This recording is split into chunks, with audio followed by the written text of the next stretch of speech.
गेहूं की फसल में हमें दूसरी सिंचाई कब करनी चाहिए? यदि आपने पहली सिंचाई कर दी है तो हमें कितने दिन बाद दूसरी सिंचाई करनी है और दूसरी सिंचाई करते समय हमें कौन कौन से खादों का प्रयोग करना चाहिए और किन किन बातों को ध्यान में रख करके ही हमें गेहूं के अंदर दूसरी सिंचाई करनी चाहिए।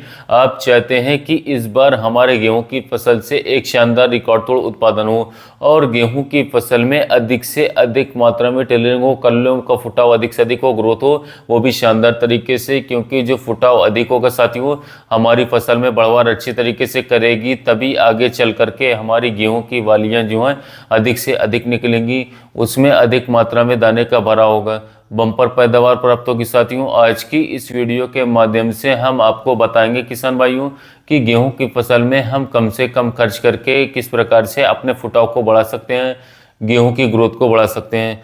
पूरा वीडियो देखिएगा। साथ ही साथ यदि आप हमारे YouTube चैनल पर पहली बार हैं साथियों तो चैनल को सब्सक्राइब करना मत भूलिएगा, जिससे कि आपको साथियों अगली वो इंपॉर्टेंट वीडियोस को नोटिफिकेशन मिल सके।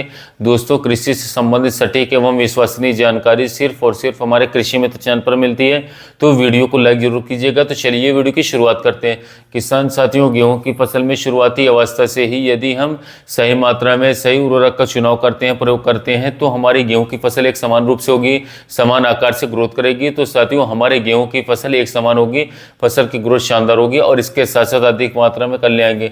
लेकिन बहुत सारे किसान भाई जो हैं हमारे कुछ गलतियां कर देते हैं, जिससे कि शुरुआती अवस्था में ही किसान भाइयों हमारे जो गेहूं की फसल है साथियों उसकी ग्रोथ, हरियाली, फुटाव अच्छे से नहीं हो पाता। किसान साथियों गेहूं की फसल में कल्लों की संख्या को बढ़ाने के लिए सबसे पहले साथियों हमें ऐसे उर्वरकों का इस्तेमाल करना चाहिए जिनका प्रयोग करने के बाद में हमारे गेहूं की फसल में अधिक से अधिक मात्रा में फुटाव हमें मिल सकता है। साथियों इसके लिए नंबर 1 पर आपको जिस खाद का प्रयोग करना है साथियों वो है यूरिया। जी हाँ किसान भाइयों, जब हमारी गेहूं की फसल 25 से लेकर के 50-55 दिन के मध्य होती है, इस समय पर सबसे ज़्यादा जो आवश्यकता हमारे गेहूं के पौधे को साथियों नाइट्रोजन की होती है, तो सबसे पहले हमें यूरिया का प्रयोग करना है। साथियों यूरिया यदि हम मात्रा के बारे में बात कर लें तो लगभग 40 से लेकर के 50 किलोग्राम प्रति एकड़ के हिसाब से आप यूरिया का प्रयोग कर सकते हैं।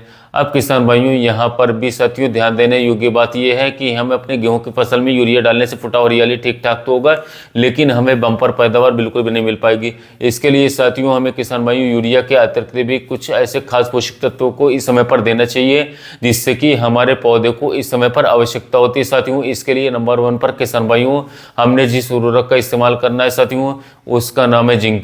जिंक यदि किसान भाइयों आपने अभी तक गेहूं की फसल में जिंक का इस्तेमाल नहीं किया है साथियों तो आपको जिंक का प्रयोग जरूर करना चाहिए। जिंक का जो महत्व है किसान साथियों गेहूं की फसल में वो सबसे ज्यादा देखने को मिलता है।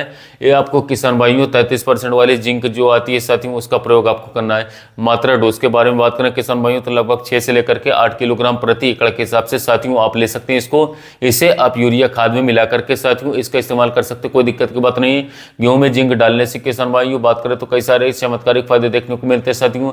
जैसे कि किसान भाइयों बात करें तो हमारे गेहूं की फसल का विकास रुक गया है, ग्रोथ रुक गई होती है और हमारी जो ग्रोथ है साथियों विकास है वो बहुत ही तेजी के साथ होना शुरू हो जाता है। साथ ही साथ पौधे में अधिक से अधिक साथियों टिलरिंग स्टार्ट होती है, कल्लों की संख्या बहुत ज़्यादा होती है, फुटाव तेजी से बढ़ना शुरू होता है।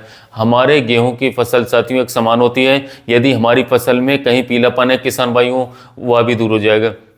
हमारी फसल हरी भरी रहती है साथियों। इसके अतिरिक्त भी हमारे गेहूं के पौधे की शक्ति और उसके सतत वृद्धि करता है। जो प्रकाश संश्लेषण की जो प्रक्रिया होती है साथियों किसान भाइयों उसको भी जिंक नियंत्रित करता है, जिससे कि किसान भाइयों हमारे गेहूं की फसल में फुटाव अधिक मात्रा में होगा, कल्लों फुटाव अधिक होगा, आप जिंक का भी इस्तेमाल कर सकते हैं। नंबर 2 पर किसान भाइयों आपको जिस खाद का प्रयोग करना है साथियों गेहूं की फसल में कल्लों की संख्या को बढ़ाने के लिए, कल्लों फुटाव बढ़ाने के लिए यह है मैक्रोन्यूट्रिएंट खाद। अगर किसान भाइयों आपने अभी तक अपने गेहूं की फसल में किसी भी प्रकार के साथियों सूक्ष्म पोषक तत्व खाद को नहीं डाला साथियों तो आप इस समय पर इसका इस्तेमाल कर सकते हैं, क्योंकि जब हमारे गेहूं की फसल में किसान भाइयों फुटाव होना शुरू होता है साथियों इस समय पर हमारे गेहूं के पौधे को बहुत सारे मैक्रोन्यूट्रिएंट्स की आवश्यकता होती है साथियों फुटाव और हरियाली और बढ़वार के लिए। यदि हम सही समय पर साथियों सही मुख्य पोषक तत्व नहीं डाल पाते साथियों किसान भाइयों तो यह भी एक बड़ा कारण होता है कि हमारे गेहूं की ग्रोथ रुक जाती है साथियों, फसल हमारी पीली पड़ जाती है, कल्ले अधिक नहीं होते हैं। तो इस समय पर आपको एक अच्छे किसान साथियों मैक्रोन्यूट्रिएंट्स खाद का प्रयोग करना है। अच्छे मैक्रोन्यूट्रिएंट्स के पैकेट की बात करें किसान साथियों तो आप जो है बायोविटा सागरिका या फिर धनजैम गोल्ड का इस्तेमाल कर सकते हैं। यह एक समुद्री शैवाल से निर्मित एक बहुत ही अच्छा कार्बनिक खाद है साथियों।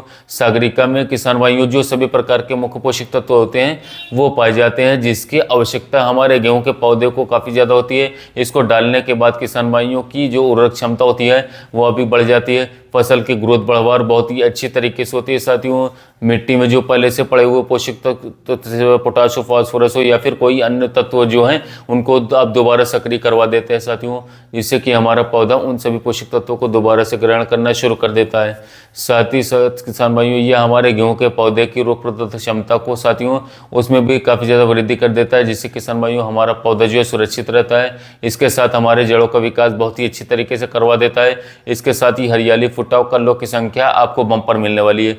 यदि किसान भाइयों बायोवीटा के बारे में बात करें, मात्रा के बारे में बात करें, तो बायोवीटा दानेदार आप इस्तेमाल कर सकते हैं साथियों।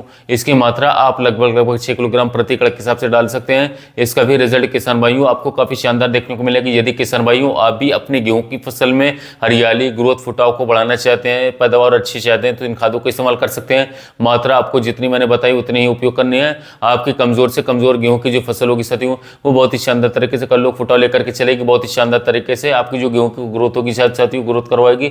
तो दोस्तों अभी तक आप हमारा वीडियो देख रहे हैं तो वीडियो को लाइक कीजिए, चैनल को सब्सक्राइब कीजिए। जो किसान भाई गेहूं की खेती कर रहे हैं उन तक वीडियो को शेयर कीजिए। साथ ही मिलते हैं वीडियो में नेट